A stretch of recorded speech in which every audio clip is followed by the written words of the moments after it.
pessoal, eu sou a Ana Narciso e hoje no Webterra Podcast a gente vai falar sobre gestão estratégica, gestão pessoal, gestão de alta performance e para isso a gente trouxe a Vanessa Freitas, que é a CEO da Fortum Consultoria, e ela vai falar para a gente um pouco sobre alta performance. Seja bem-vinda, Vanessa, é um prazer ter você aqui no Webterra. E eu queria que você se apresentasse, falasse um pouco quem é a Vanessa, a sua missão, seu propósito. Pode ficar à vontade aí para se apresentar para o pessoal. Me chamo Vanessa Freitas, sou neuropsicóloga e especialista em psicologia médica, atendo clinicamente, mas hoje o meu trabalho, o meu foco é na prestação de serviço a empresas em desenvolvimento com a comunicação estratégica.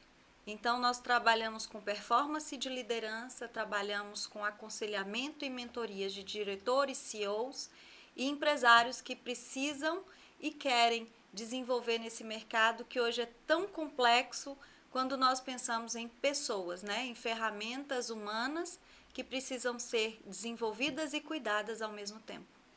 Perfeito, Vanessa. Eu quero começar entendendo, então, o que te levou a unir a psicologia, a neurociência, gestão estratégica de pessoas. Qual foi, assim, aquela virada de chave, aquele momento que você pensou, não, tenho que começar a ir por esse caminho?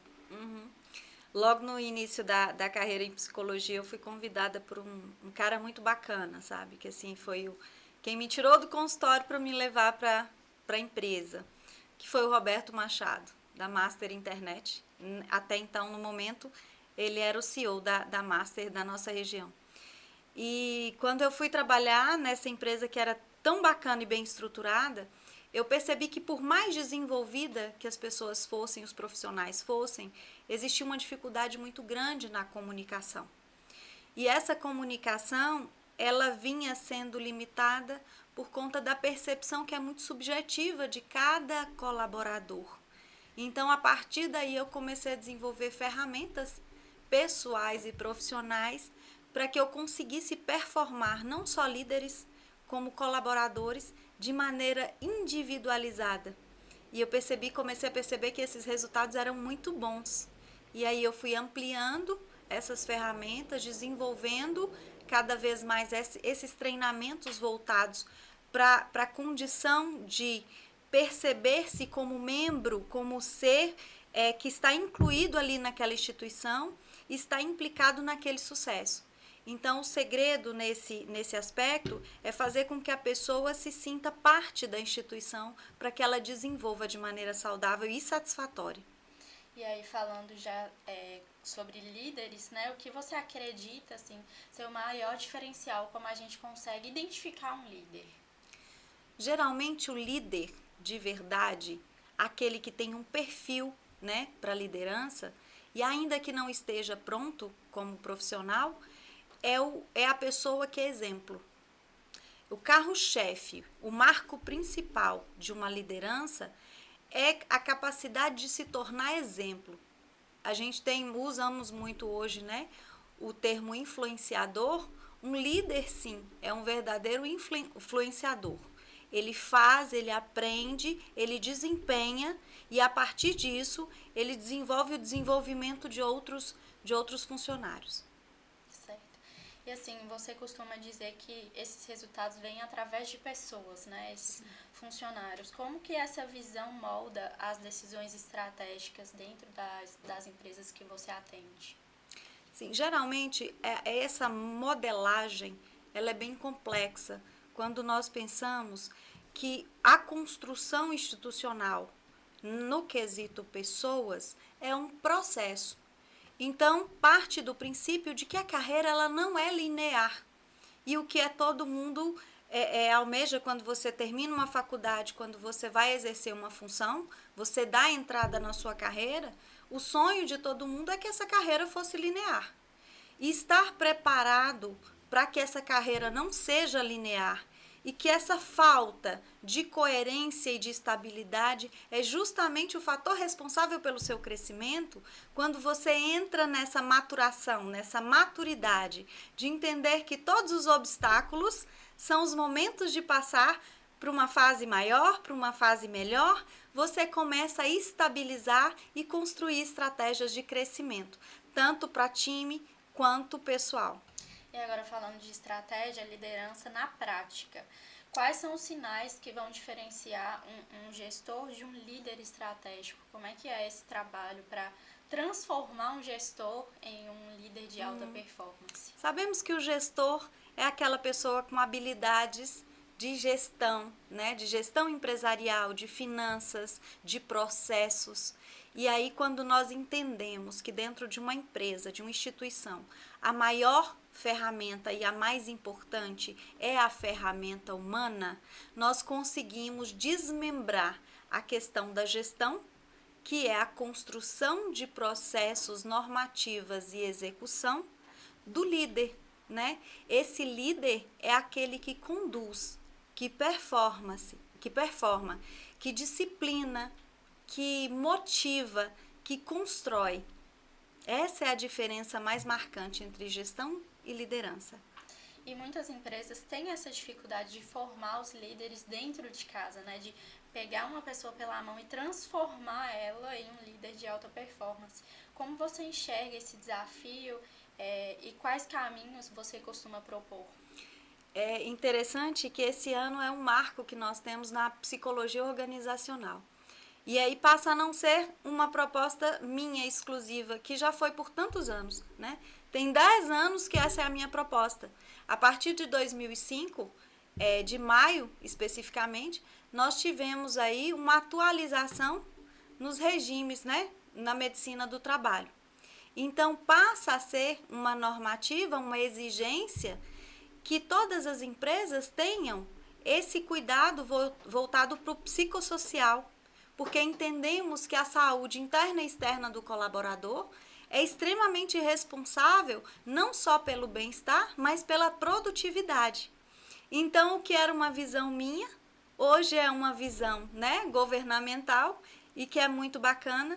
Esse cuidado agora tem uma visão especial por parte das empresas, que é essa acolhida do psicólogo dentro das empresas para que desenvolva estratégias específicas de saúde e bem-estar psicossocial, para que isso seja revertido em sucesso e em resultados. E você falando aí já da sua caminhada, dessa visão que é anterior, né, que Sim. se antecipou ao que todo mundo vê hoje, existe uma fórmula, alguma estrutura que você costuma aplicar nessas empresas para desenvolver as lideranças? Não existe uma fórmula, porque é como se fosse, cada empresa é uma família. Cada família tem uma cultura diferente. Então, a fórmula primeiro, fazer o mapeamento de perfil profissional. Que empresa é essa? Quais são as demandas? Quais são os maiores desafios? Qual é a cultura da empresa? Como é que está a saúde desse CEO, desse diretor? Quais são as expectativas de crescimento? Né? Quais são as demandas exigidas para que a gente faça uma soma, uma leitura, um mapeamento, para a partir daí traçar uma estratégia que é muito subjetiva, muito específica de cada organização, de cada empresa. E quando o problema está na cultura da empresa, como é que esses ambientes podem minar a autonomia da equipe, do protagonismo da equipe, né? A gente entende que, claro, existe a formação, mas existem ambientes que eles vão minar essa formação. Sim. Como é que é essa situação, assim, chegar num ambiente e gerir essa crise? Sim, nós temos 2 fatores que são importantíssimos e marcantes na nossa região. Ao mesmo tempo que nós estamos com desenvolvimento a todo vapor, temos empresas grandes, né, com repercussões nacionais, um crescimento assim que nos dão muito orgulho. Nós também temos uma dificuldade dentro das organizações, que é sobre, ainda são empresas muito familiares, e as culturas familiares são levadas para dentro da empresa, o que limita um pouquinho o desenvolvimento ou a percepção sobre o desenvolvimento.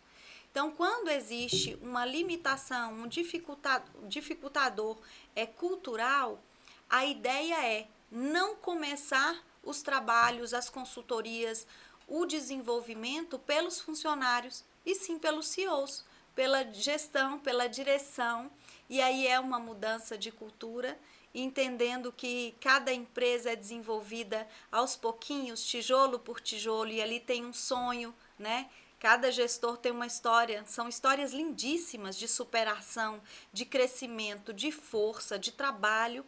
E aí entender toda essa condição, toda essa história, considerar todo esse contexto e fazer uma adaptação de desenvolvimento na raiz dessa empresa, que são os donos, os CEOs, para que a partir disso essa visão seja mudada, melhorada, alterada, para a gente fazer isso crescer ali dentro. E para crescer a gente não pode deixar de ter resultados sobre pessoas, é através dessas pessoas, né? O que você considera hoje que seria uma gestão inteligente? A gestão inteligente, ela é voltada para o que as pessoas costumam falar muito e eu não uso tanto, que é a questão da humanização. Humanização acabou se tornando um termo banal porque tudo que tem peça humana, figura humana, é humanizado, né? Eu acho que o mais interessante é usar a percepção de sensibilização. É a capacidade de perceber o ser humano dentro da empresa como uma peça importantíssima que precisa ser zelada, cuidada, usar de manutenção, e cada uma dessas ferramentas humanas, a partir da sensibilidade, precisam ser vistas como um todo, porque hoje não temos mais aquele mito de que você é uma profissional dentro da empresa e que a sua vida pessoal fica lá fora. Não é verdade.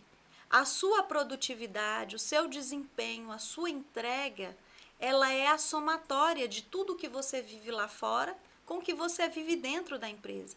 Então, essa sensibilidade em perceber o ser humano, que é uma ferramenta tão importante como um todo, com toda a clareza, e essa clareza começa pela comunicação, eu acho que é a porta de entrada para o sucesso hoje.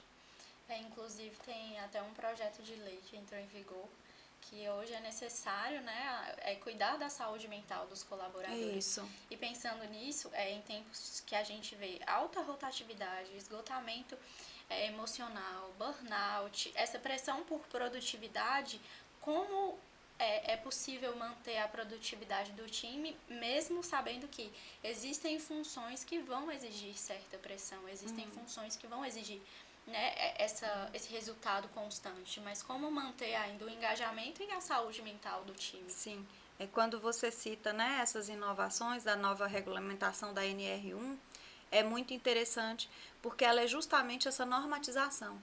É onde entra um psicólogo ou um profissional de segurança do trabalho, um técnico ou médico, né, da saúde mental, para fazer a leitura, o diagnóstico do estado de desenvolvimento e produtividade e saúde como todo desse colaborador, para que ele consiga desenvolver um projeto a longo e médio prazo, de passo a passo, seja esse projeto efetivo ou preventivo. Então, a gente tem ali sobre a importância da saúde mental como diagnóstico, se ela é de alto risco, baixo ou médio risco. Então, a partir disso, você cria um programa, os profissionais de consultoria nessa área criam um programa de desenvolvimento contemplando essa saúde psicossocial do colaborador. Então, quando você pensa no desenvolvimento do colaborador como um todo, é fazer com que ele se sinta motivado. E existem várias estratégias de motivação e nem sempre você fala de motivação, é preciso agregar valor financeiro. A motivação hoje, ela vem para além, e aí existem alguns exemplos. Um café da manhã onde a liderança possa ser e esteja participativa naquele momento que é lúdico. Acolhimento psicológico dentro das empresas para entender quais são as demandas externas que estão influenciando no resultado interno. Então, tem várias coisas, brincadeiras, 10 minutos, 5 minutos, lúdico, um vídeo interativo, uma reunião onde todo mundo possa sentar no chão e se sentir à vontade, relaxar um pouquinho para voltar e retomar o trabalho. Então, existem várias ferramentas que a gente pode aplicar e é desenvolvida a partir do tamanho da empresa, da demanda da empresa, da rotina, do peso de trabalho.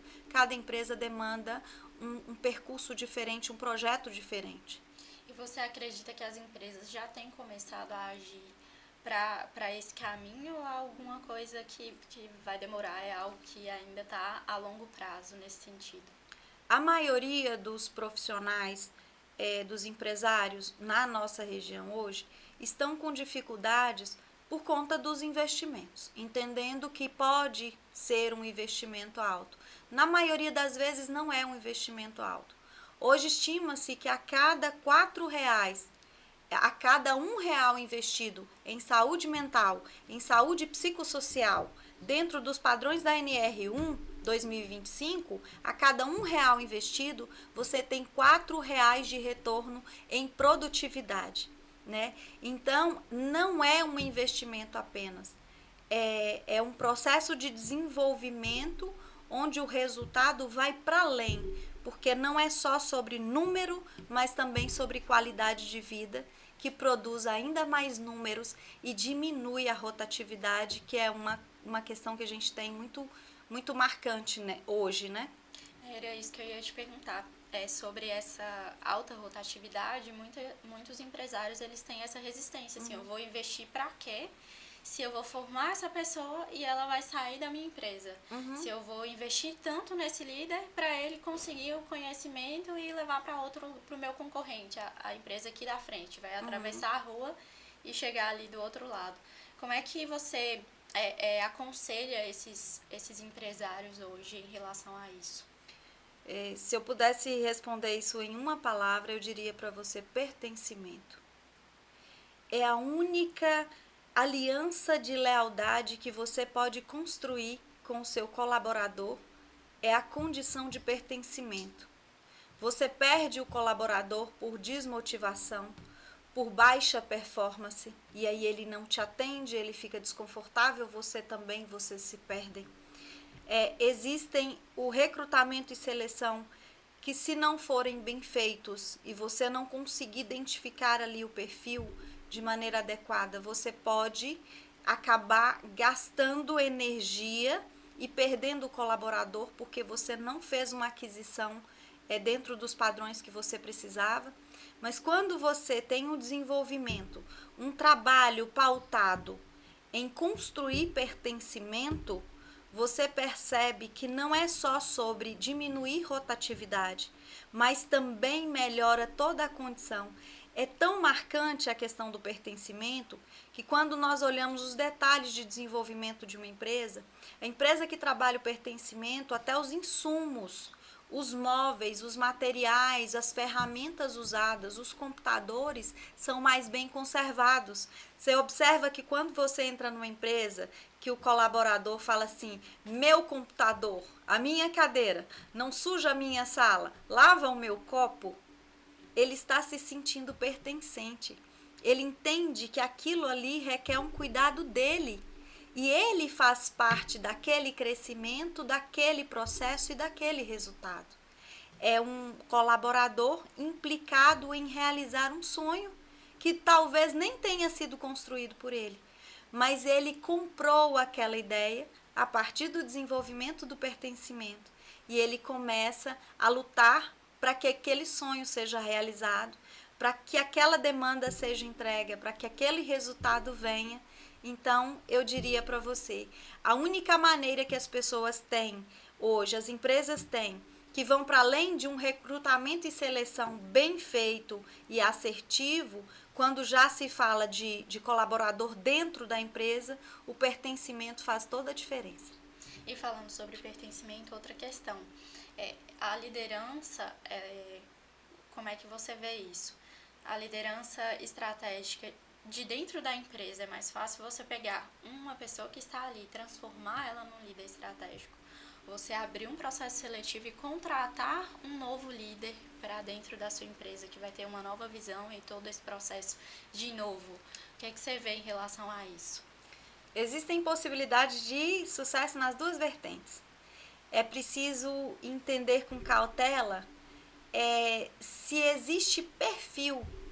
Nós temos características diferentes. O bonito do ser humano é isso, né? Algumas pessoas são mais passivas, então elas se sentem mais confortáveis em receber comandos. Existem outras pessoas que são mais proativas e ficam mais confortáveis em delegar comandos. Existem outros perfis, terceiros perfis, que desenvolvem estratégias e são menos operacionais. Então, quando nós pensamos em buscar ou manter, é preciso que a gente faça esse mapeamento, entender quem são os membros que montam esse time, que compõem esse time, quais são os perfis dessas pessoas e qual é o perfil que eu espero que o meu líder tenha. Eu preciso chocar essas informações, cruzar essas informações para ter essa resposta de eu performo o líder que eu tenho, que tem uma história comigo, que já vem aí comigo desenvolvendo, apanhando, chorando e sorrindo junto, ou eu busco uma inovação lá fora, uma nova ideia, uma nova cabeça, um pensamento diferente. É preciso chocar essas informações para ter essa resposta. Certo. Você tem algum case marcante de uma liderança estratégica assim, que realmente virou o jogo dentro da empresa ou de uma organização que tenha feito ali os resultados através das pessoas serem muito maiores através de uma estratégia de fato? Sim, eu tenho sim. Eu já atendo uma empresa que não é uma virada de chave porque sempre foi uma empresa de muito sucesso, desde o início. O Hotel Dubai Suites. É uma empresa que eu entrei tem 2 anos. Eu presto serviço, a minha empresa presta serviço para o Dubai Suites. E hoje a gente tem assim orgulho de falar de boca cheia que nós vamos rodar uma pesquisa de clima, porque nós temos lá cerca de 98% de aceitação e positividade em toda a pesquisa. Isso é muito raro, porque quando você abre para o colaborador falar de maneira sigilosa tudo o que ele pensa e todas as insatisfações, inevitavelmente você vai abrir uma cartela de insatisfações, né? Sempre vai haver, o meu salário não é tão bom, não é tanto quanto eu mereço, eu trabalho mais do que eu poderia, do que eu gostaria. Então existem dentro do labor, naturalmente existem cansaços mentais, insatisfação financeira, nós queremos crescer o tempo todo. Então, dificilmente você diz, eu estou satisfeita com o meu salário, eu quero mais, né? E é natural que seja assim. Faz parte do crescimento, do desenvolvimento do ser humano estar insatisfeito, né? Essa fração saudável de insatisfação, ela faz parte do nosso processo de crescimento. E quando você abre uma pesquisa de clima para uma empresa e você vê um resultado positivo, em quase 100 perguntas dentro de um questionamento, em mais de 90% dos colaboradores, todas as respostas são positivas, você entende, não, essa empresa ela está no caminho certo. Essa empresa pode competir entre as melhores empresas para se trabalhar. Então, estamos no caminho certo.